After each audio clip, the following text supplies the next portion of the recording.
way thicker, but you need the right exercises. And here's the good news. Forearm muscles recover insanely fast. That's why arm wrestling legend Devin Larratt doesn't wait days to train them again. He hits them every single day, sometimes multiple times a day, but he doesn't go to failure every time. Now, the question is, what exercises do I actually need?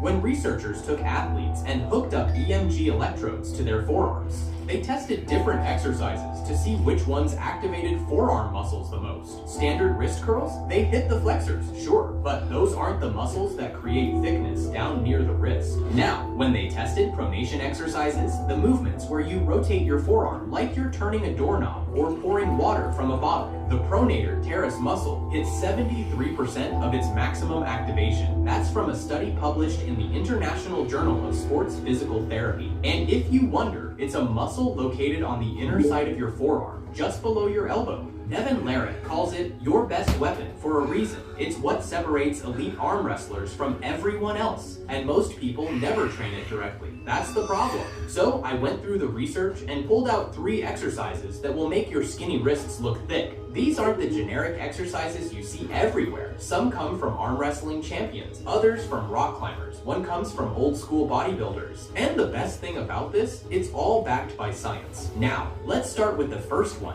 and this one comes straight from elite rock climbers. A study on rock climbers measured muscle activation during different grip positions. The flexor digitorum profundus activated at 96.6% of reference voluntary contraction during crimp grips, which are the intense finger positions climbers use on small holds. But what does that mean? Reference voluntary contraction is how scientists measure muscle activation against a baseline grip position. The 96.6% means the muscle is working at an extremely high level compared to normal gripping. Now, what is the flexor digitorum profundus? It's the deep muscle in your forearm that controls your fingertips. When you grip anything, a barbell, a steering wheel, or hang from a pull-up bar, this muscle does most of the work. But here's why it matters for wrist size. That creates thickness throughout your entire forearm, especially near the wrists. I mean, look at rock climbers. They have some of the most developed forearms in the world because they spend hours hanging. Basically, their grip muscles are under constant tension. Now, crimp grip dead hangs give you the same stimulus. Here's how to do it. Find a pull-up bar or use a fingerboard if you have access to one. Instead of wrapping your full hand around the bar, grip it with just your fingertips. Your fingers should be bent at the first knuckle joint, creating that crimp position. Your thumb can wrap around for support, or you can keep it